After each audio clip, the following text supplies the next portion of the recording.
Hey everyone, welcome to today's video. So today I'm doing another state breakdown, and this one's going to be for the not the swing state, but for the state of Virginia.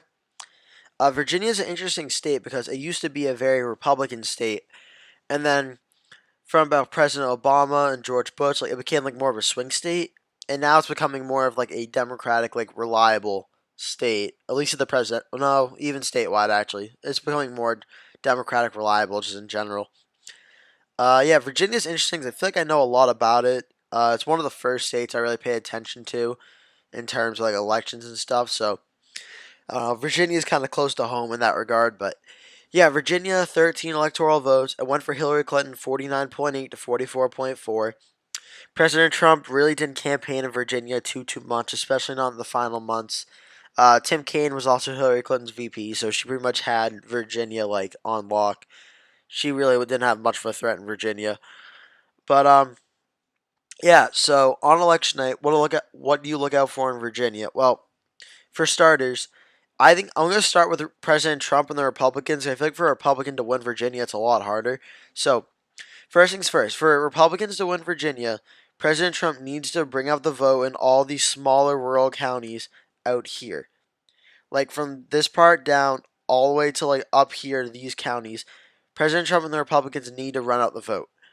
Because the reason they need to run out the vote in these smaller counties is because these three counties up here, Prince William County, Fairfax County, and Loudoun County, this is where most of the Democratic votes are coming from. This is about 600,000 votes just for the Democrats in these three counties. Now, these used to be more conservative swing counties. When George Bush won the state back in 2000 and 2004, he won Prince William County, he won Loudoun County. He didn't win Fairfax, but it was a lot closer though. This is where a lot of the government workers are living in. They're living in Fairfax, Prince William, and Loudoun. So a lot of immigration and workers are coming into these three counties. So these counties have gone blue that work in D.C., that live in Virginia. So these counties have really gone blue. That's been the main reason the state has shifted, are these three counties. That's how much population these three counties have. They've shifted a state that was reliably Republican to reliably Democrat just from workers and immigrants from these three counties. So for a Republican to win Virginia, they have to run up the margins here. They have to do very well down here in Virginia Beach. Virginia Beach is kind of like the swing county of the state right now. For President Trump to win, he needs to win in Virginia Beach, and he needs to win by bigger margins, I'd argue, over 50%, probably 54% if he really wants to have a shot to try and offset the counties up north. Because Democrats are going to do very well in Norfolk, excuse me. Norfolk, however you want to pronounce it, doesn't matter. Richmond and Henrico County, these two are going to go very heavily Democratic. And then, as I mentioned, Alexandria and Fairfax, Prince William County, Loudoun County, these three are going to go Democrat.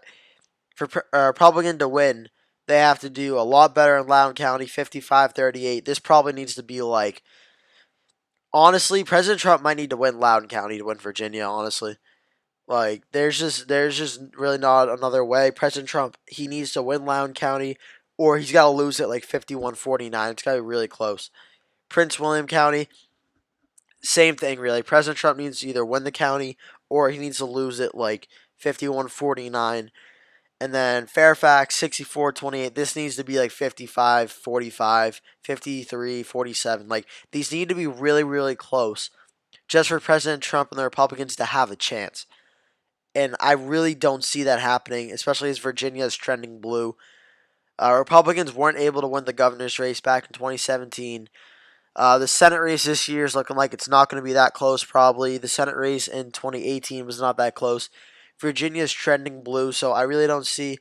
I can see the presidential race being closer than the other Senate races and the governor's race, but will it? I don't know. Virginia's trending blue. President Trump isn't exactly super unpopular, but he's not popular in the state either. So I don't really see Virginia being much of a chance to go red. But however, it's an interesting state to discuss nonetheless. Uh, yeah, so that's going to be it for today. Thank you so much for watching. Please remember to like and subscribe, and I'll see you in the next one.